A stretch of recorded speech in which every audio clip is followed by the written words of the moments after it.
Hello and welcome. My name is Gareth Juays with Lekker Wine Tours, experienced custom wine tasting tours in and around East Texas.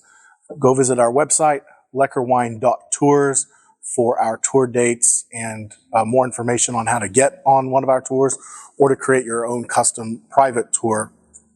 Today, we are at Enoch Stomp on their beautiful property, speaking with Jon Kral, who's the owner of Enoch Stomp.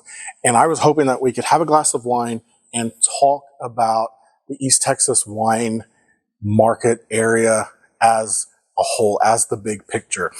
I think what's interesting is you're now 20 years in this industry.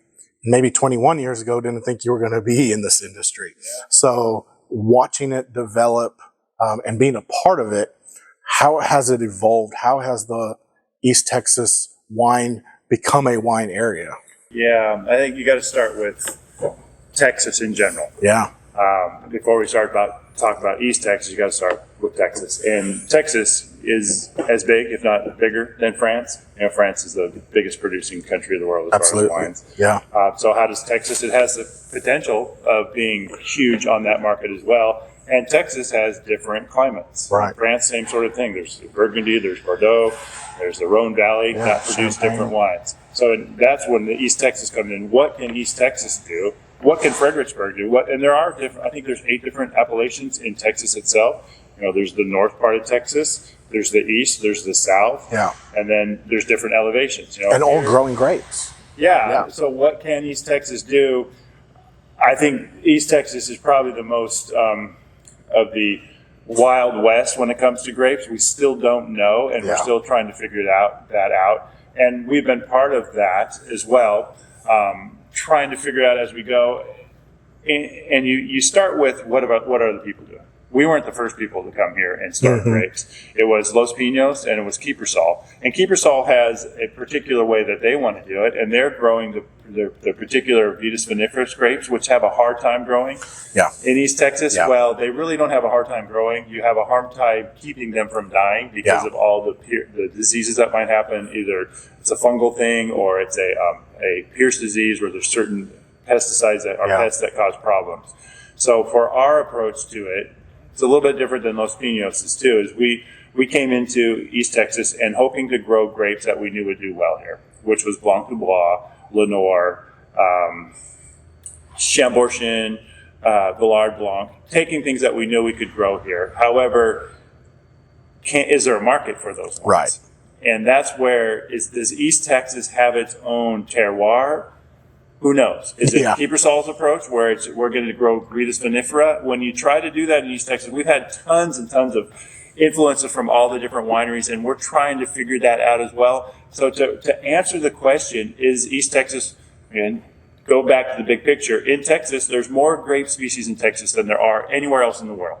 There are 200 plus different types of grapes in Texas itself, but it's mostly muscadine. Right. So is there a market for muscadine? Yeah, there's a market for muscadine. Are there a market for our Blanc du Bois? Yeah, but how big is it? Do people want Chardonnay? And when I talk about Vitis vinifera, it's Chardonnay, Pinot Noir, all the stuff that you hear that everybody else is doing. Can that be done in East Texas? Very, very difficult. So trying to figure it out, we're just on the forefront. Why is East Texas difficult? Yeah, okay. So explain that. If you live in East Texas, it's a humid place, or it can be. The weather can change. If the wind's blowing from the north, it's cold and dry. If the wind's blowing from the south, it's hot and humid. Yeah. And it is like a greenhouse during the summer, which is great. Plants love the greenhouses, and East Texas is a greenhouse. So they will grow quickly, which is not necessarily what you want for a grape. You want a grape that's going to grow and is going to have a long life. In East Texas, because it's north, because it's south, because it's hot, because it's cold, you just run into so many problems. So the inconsistency of the weather makes it difficult. And then not only do plants grow really well and really fast in East Texas, the bugs like that as well. Yeah. So you get bugs that come in. And there's one particular bug that kind of ruins it for us all. And it's a thing called Pierce disease, which is, it's a fungal thing, or it's a Pierce disease where there's certain pesticides that are pests that cause problems. So the inconsistency of the weather makes it difficult. And then not only do plants grow really well and really fast in East Texas, the bugs like that as well. Yeah. So you get bugs that come in. And there's one particular bug that kind of ruins it for us all. And it's a thing called Pierce disease, which is a bacteria that gets into the plants, it gets into the stem of the plants, and it grows within there, and it blocks off the water supply. And that is carried by a certain insect called the grassy winged sharpshooter. And that can go from a vineyard to the next. You may plant a vineyard and never have a problem with it, but then one year it comes from some other place, it gets into your grapes, and it ends up killing them. Yeah. So you can go from full production to no production within 2 years. So you have to choose grapes that are resistant to that. And the Chardonnay, the Pinot Noirs, the Cabs, the Malbecs, all the typical grapes, the Vitis spadiferous species, are so susceptible to that we're not able to overcome that problem. In California, per se, you can run into problems with Pierce disease, but the weather there prevents that from happening as much. Cooler climate, drier climate. Yeah, the drier, more arid climate is what you want. You still need water, but you want the dry, especially during the growing season.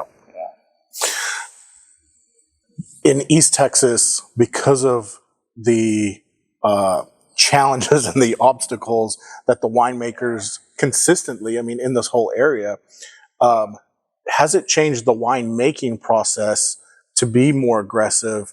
Are a lot of the wineries and the vineyards having to rely on West Texas grapes and grapes from other states? Can you have a what I know to be an estate, right? Grown on property, bottled on property. So many answers to that question. So yes is the answer and no is the answer, but they're unpacking that. So the first thing is, if you grow grapes and make wine, will people buy the wine? So if you're doing it just as a hobby, then grow whatever you want and make it and you drink it yourself. Right. But can you be financially viable doing that?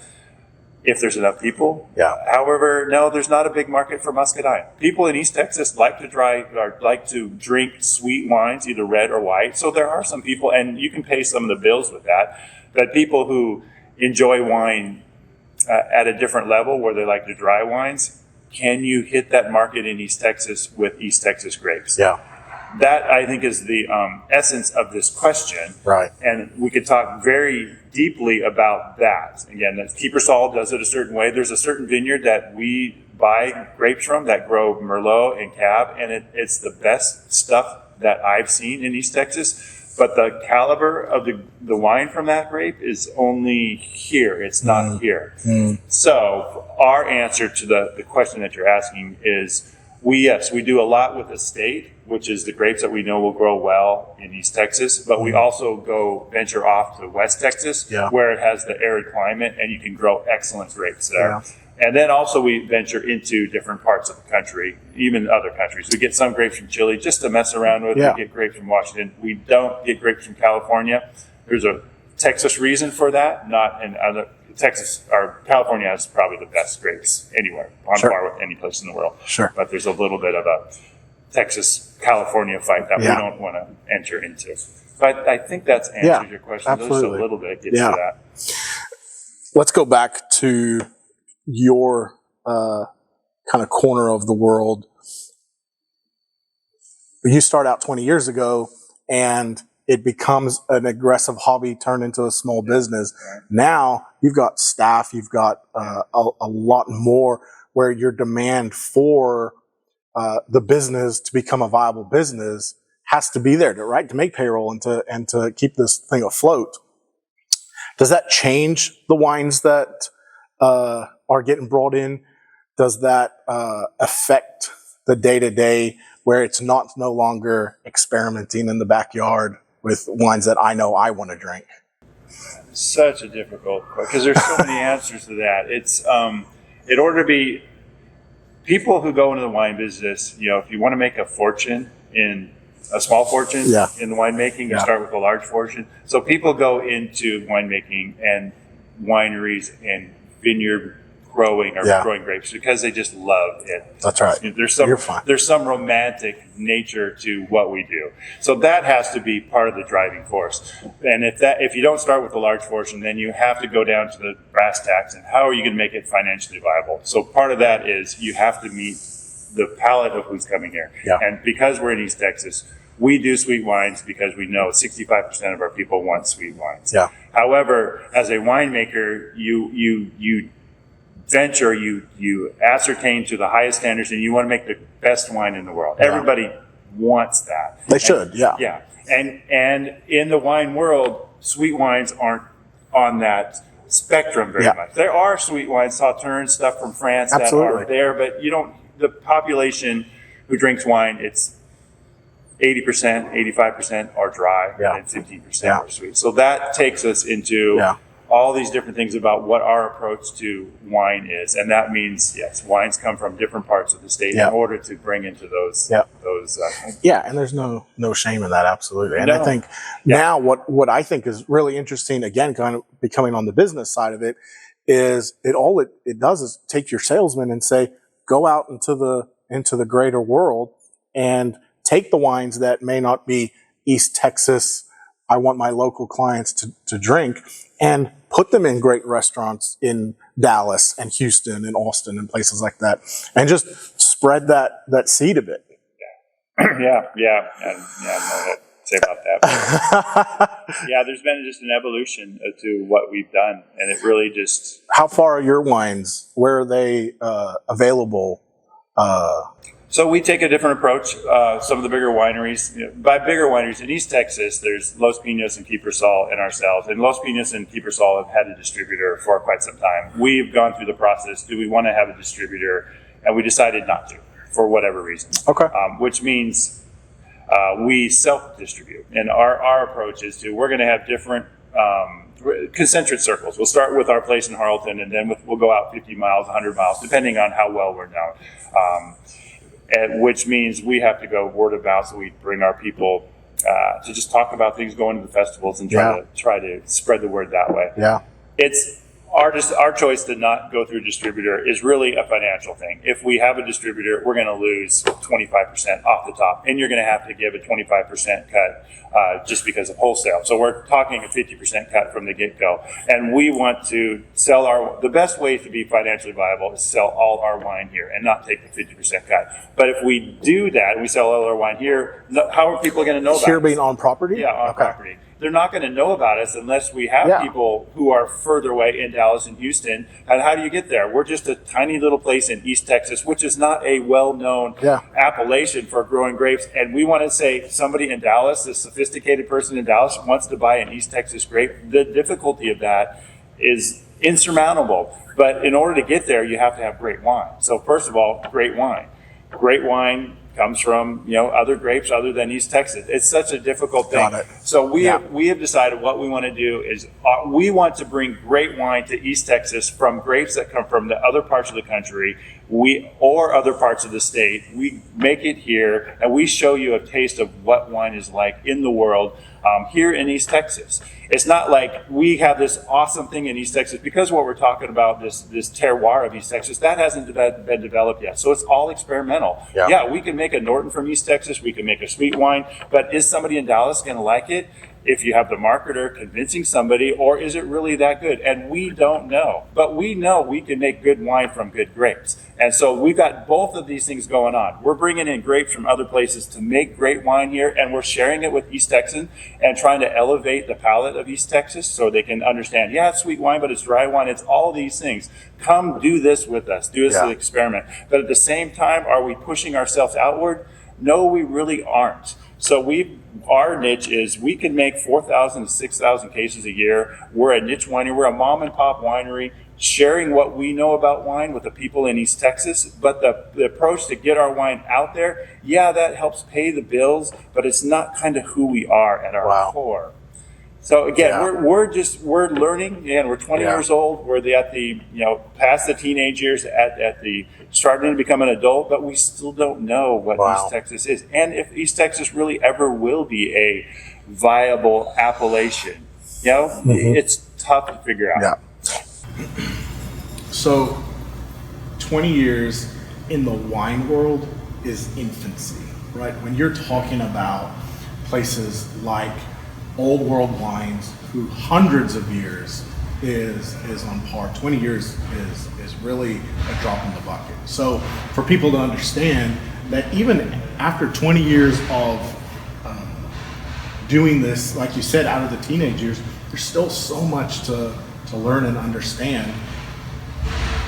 What does 20 years to 40 years look like? What if East Texas can kind of hold this little community of winemakers, and I wish you could say passion is enough, but unfortunately it doesn't always seem to be the case. So moving forward, what do we look like? Yeah, okay, so let me put that in the context of one of the questions you asked earlier. It's, first of all, we need to look at it from a Texas perspective. And so even though we've existed, Enoch Stomp, for 20 years, wine in Texas, the modern day of wine, has been since the 70s or 80s or so. So now we're talking 40 years. Okay, so there's an infancy to Texas wine as well.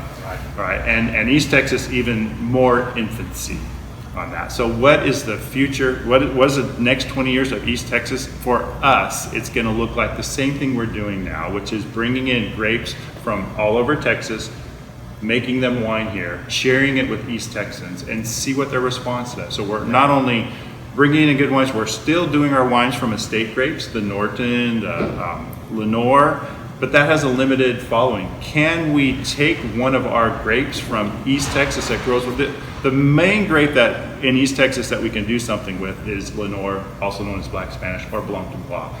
And really, other places don't want to grow those grapes because they carry that Pierce's disease. So if we can capitalize on making the most awesome wine in the world from Lenore or from Blanc de Bois, and then share that with the world, there is a possibility that that will be East Texas's niche.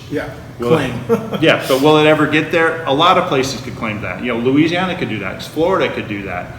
But then you get back to, is there a population center that really wants to support this wine? Or can we convince people that our wine from Blanc de Bois is world renowned and can compete with anything else, with the Chardonnays and everything else from California? Then that becomes more of a marketing thing. So for us, again, the next 20 to 40 years is going to be still doing the same thing we're doing. Inward focus. Yes. Growing the grapes, getting the grapes, doing a whole bunch of wine, experimenting, but at the same time trying to figure out, and not only us figuring out, but letting it just, over time, East Texas will figure itself out. Is East Texas going to be muscadine? Is East Texas going to go off the map? Are there going to be other people in East Texas that step up and say, this is what we should do in East Texas to promote the wine world? I'm just happy that we can bring the wine world to East Texas and to the people around this area with every different type of wine, and to have people have that experience. So wine just enhances the world. Wine with food is almost, it's next to heaven. It's some of the thing that promotes community, it promotes family. It's just bringing heaven closer to earth when you can pair wine and food. There's a lot of stuff in this world that creates havoc and you just don't like to deal with, but coming out here, having wine, having experience, having family, friends, that's the closest to heaven they can get. So we just want to help people experience that and be on that spectrum. I think that's profound enough. I mean, there are really good wineries and vineyards in East Texas, and I know that you have influence as well as relationship with some of those. Could you speak to this kind of community? Is it play nice with others, or is everyone kind of on their mark for themselves? Yeah, well, I think the missing piece, I think, has been you guys, a person or an entity or a business that connects all the different wineries. In East Texas, we're so spread out. The Piney Woods Wine Trail is 200 miles or something like that. So it's hard to go to the Piney Woods Wine Trail and go to 10 vineyards on the same that you could in Fredericksburg or you could in California. But yes, because of that, we have to all work together. And the wine industry is great. Everybody wants to see everybody succeed. And as you know, the tide rises and we all float to the top together, and we'll only do better for everybody if we can bring more awareness to what's going on in East Texas. And when we meet as a group, we meet with the Piney Woods Wine Trail at least once a month or so, and we do tastings and we taste our wines against wines in the world. We do this blindly. We want to know honestly, is our wine as good? And it is. Yeah. Is Enoch Stomp, are you guys collaborating, or are you working with other vendors, businesses in the East Texas wine area to help promote this appellation? Yeah, so it's been a long vision of ourselves with Enochs to promote wine in East Texas. But the problem is because we're so far spread out, we need somebody who focuses on that, and thank God for you guys, that brings a connection between them all. You know, we're close to Bear Creek, which is not a winery, but it's a meat shop, or what do you call it? It's a smokehouse, and they're known world renowned. I mean, they have a big presence. And then we're 5 miles away from Walker's Mill, but the next closest winery is Los Pinos, which is 40 minutes. Right. So the tours that you guys do, it really focuses on bringing these people together. And you can, the nice thing about that is everybody wants to do wine well, but Los Pinos, Kiepersol, O'Farrell, they all do things different. Walker's Mill. Absolutely. And that's the beautiful part, is you can take your people, people from East Texas, they can hop on a tour and they can experience what the approach to wine is from each different place. And yeah, so thank God there are people like you guys and your company that brings that together, not only just with the wineries, but also with the fooderies too. And there's going to be more and more things opening. You know, in Jefferson, there's fooderies and things like that going on, and the smokehouse that we talked about. Yeah. And that was our vision, is one, growing up South Africa, as well as just kind of our family unit, wine on the table was just part of it, because it's part of the culture. And then speaking to people that really enjoyed wine, the association was very singular. I've been to the winery in East Texas, like there's only one. And then when they realize, after being on our tour for a day, that there's so many different types of vineyards, not just that there's more than one, but that you can spend an afternoon getting to know the area, as well as having great food and great customer service, and just again elevating that day. We're often surprised at how many people don't know that we even exist, right? And so you guys are out there, first of all, just promoting East Texas, but let alone, you know, people from Dallas to come and do the tour, and they have no idea that there's wine going on and all the different uniqueness. And there's so much uniqueness of East Texas. I'm sorry I interrupted your question. That's exactly right. I think it's, again, mutually beneficial. It's creating great stops on our day, as well as promoting your individual business. I think there's multiple times where we've had someone come and do a tasting, and that turns into a possible wedding, inquiry, or an anniversary dinner another day. And so it all feeds off of each other, and it's symbiotic. That's the word I was saying. Sure. Right. And so we really appreciate the relationship, as well as being able to have your facility to our disposal.